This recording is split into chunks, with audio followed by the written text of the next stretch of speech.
Censor. The best class, as some have said, and certainly my favourite. The Censor's your holy warrior, but in Draw Steel they have a little bit more of a sinister bent to them. Not evil, but just an edge. They have a heroic resource called Wrath, which should tell you a little bit about them. And they gain 2 of that per turn, and they earn extra by damaging and being damaged by their judged target.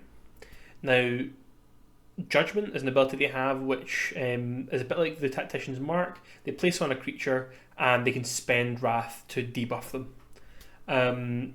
More so than Tactician, the Censor is focused on punishing that one target.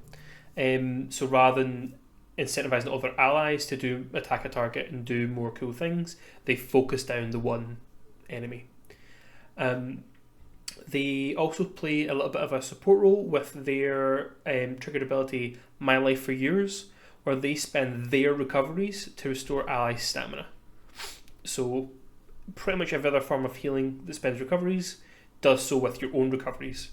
And so the Censor has a little bit more recoveries, but they also tend to have more stamina as well to kind of reward them spending them. So your own recovery might give you 10, but the Censor's recovery might give you 15 stamina.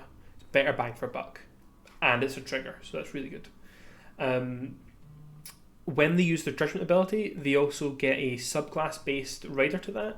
So diving into the subclasses, we have the Exorcist, who's kind of like a seeker of truth, a hunter of evil. When they judge target, they can teleport towards them, like I think 4 squares. It increases with your level.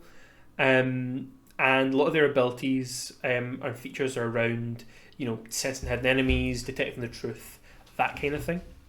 The Oracle uses their sort of foresight of the future to hunt down hidden sort of corruption.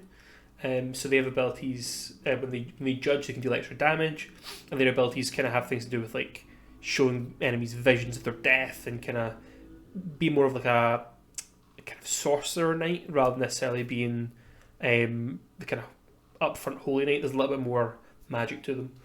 And lastly, the Paragon, who is supposed to be this like shining example to everyone, but it's still they still have wrath. They're still very much up for punishing evil, and their judgment lets them pull enemies towards them. Censors also get a divine domain, so they're associated with one of the gods from the book or a saint, and they pick from the same list as the clerics, but they get one domain, and they get the ability from it, but they don't necessarily get a lot of the riders and effects that the conduits get from them. So if you follow a death god, you might be able to speak to the dead. If you follow a war god, you can bless your own weapon, that kind of thing. So this is really cool. Again, the narrative of this class is really strong. You're not playing someone probably who's very happy-go-lucky with it. You're probably going to be like a somewhat serious character, which I think is the fun side of that lawful good kind of paradigm. So rather than just being kind of somewhat silly with it, you can actually focus and be like, well, no, I am lawful good. I am that force for good.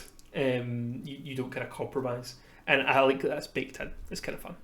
It's a little bit more interesting than just your kind of holy paladin. But that's been the Censor.